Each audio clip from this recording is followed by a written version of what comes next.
atas nama beliau, sedangkan dia mengetahuinya, maka dia termasuk salah seorang dari para pendusta.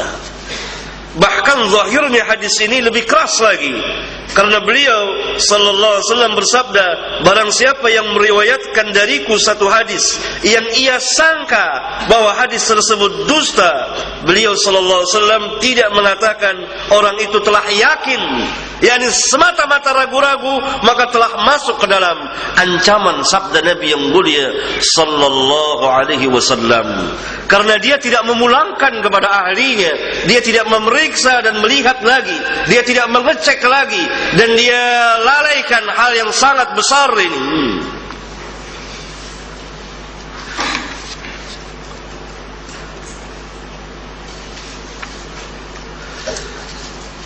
Saudara-saudara yang saya muliakan,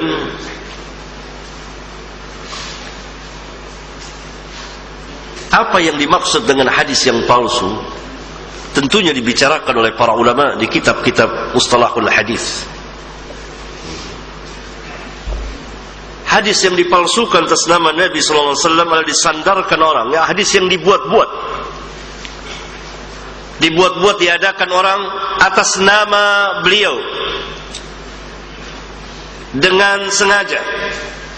Ini oleh para pendusta, dengan tidak sengaja, dari orang-orang yang jahil, yang tidak mengerti hadis, dari orang-orang yang bukan bagiannya hadis, dia tidak ahlinya dalam hadis, maka terdapat kekeliruan, dari orang-orang yang tertuduh dusta atas nama Nabi sallallahu alaihi wasallam. Maka lahirlah hadis-hadis palsu. Diperiksa oleh para ulama, siapa yang meriwayatkan hadis ini? Si fulan. Bagaimana si fulan? Yang memeriksa para imam, Al-Imam Ahmad, Al-Imam Syafi'i, Al-Imam Malik, Al-Imam Bukhari, Imam Muslim, Yahya bin Ma'in, dan lain-lain dari para tabi'in, atba'u tabi'in. Kita dapat membacanya di kitab Rijalul Hadis, kitab-kitab yang menjelaskan masalah ini. Ada lagi hadis-hadis yang beredar yang tidak mempunyai sanad sama sekali, yang dikatakan oleh para ulama la asla lahu, tidak ada sanadnya, beredar dari mulut ke mulut, dari satu tulisan ke tulisan yang lain,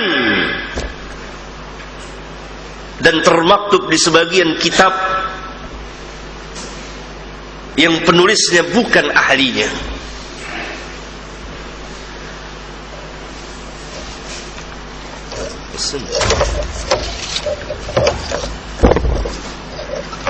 Ininya kurang panjang.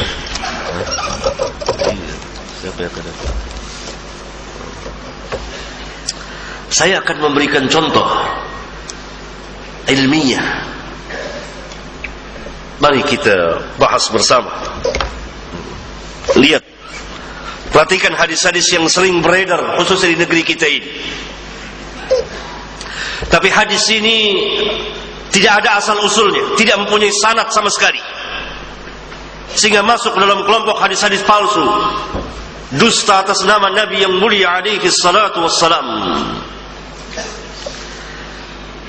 Yang pertama, hadis yang sangat terkenal, raja'na min al-jihad al-asghar ila al-jihad al-akbar, ay jihadun nafs. Saya kira ini sering dibawakan khususnya pada bulan Ramadan.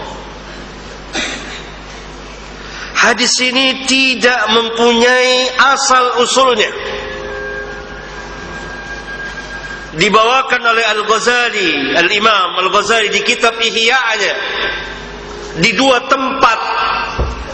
Dalam salah satu lafaz Al-Ghazali mengatakan membawakan dan menyandarkan langsung. Begini kata Al-Ghazali pada tempat yang lain di kitab tersebut, dan telah bersabda Nabi kita sallallahu alaihi wasallam kepada satu kaum yang baru datang dari peperangan, marhaban bikum qadimtum minal jihadil asghar ila al jihadil akbar. Qil ya Rasulullah wa mal jihadul akbar? Qala jihadun nafs. Ghazali tidak menyebutkan perawinya siapa. Oleh karena itu pentahriz hadis-hadis di kitab Ihya, kalau saudara membaca kitab Ihya dalam bahasa Arab, di bawahnya ada catatan kaki oleh Al-Imam Al-Iraqi, gurunya Ibnu Hajar, memberikan komen ini tidak ada asal usulnya, tidak ada asalnya.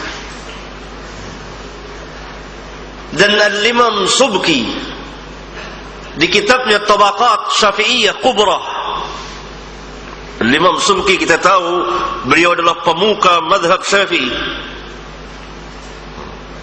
bahkan berada dalam kejumutan dalam sebagian pembahasannya, telah mengkoreksi kitab Ihya.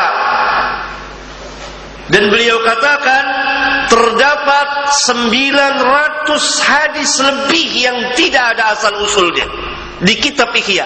Silakan merujuk ke kitab Tabaqat Syafi'iyah Kubra yang dikarang oleh Imam Subki.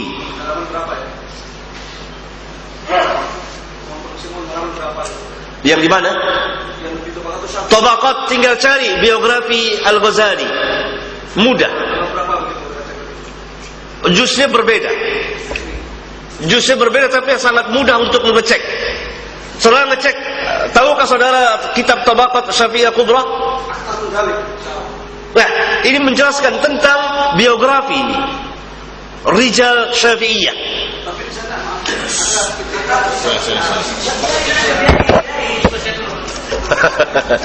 Iya, ada sekalian. Ya sebentar nanti ada kesempatan ya untuk kita bertanya jawab. Insyaallah kita berikan kesempatan dulu Ustaz untuk melanjutkan penyampaian materi. Iya. Sabar. Kita bahas. Wah, karena hal itu memang tidak perlu ditanyakan, sangat sahal, sangat mudah sekali. Iya. Lanjut Ustaz. Lanjut Ustaz. Saya lanjutkan.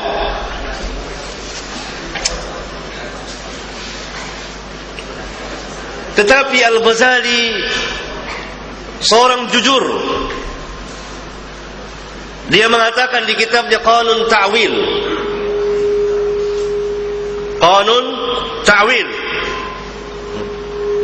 Apa kata beliau?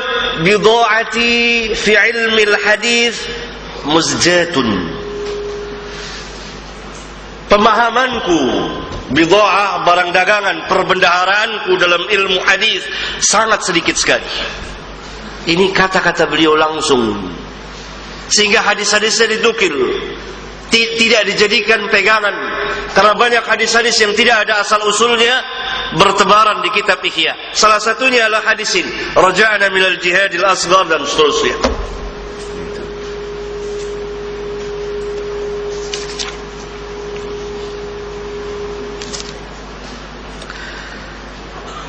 Contoh yang lain, hadis yang kedua dan ketiga, yang tidak juga ada asal usulnya, tapi sering dibawakan, itu Al-Fatihah lima quri'at lahu, dan Yasin lima quri'at lahu. Surat Al-Fatihah itu tergantung niatnya untuk apa dia dibaca.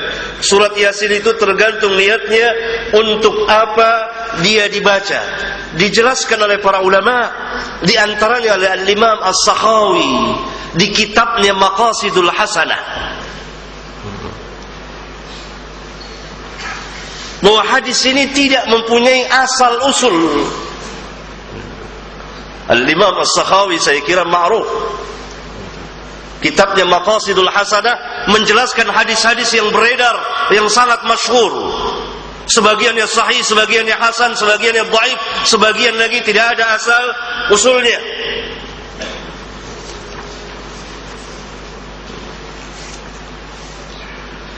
Kemudian contoh yang lain yang disandarkan kepada Nabi sallallahu alaihi wasallam tetapi tidak ada asal usulnya.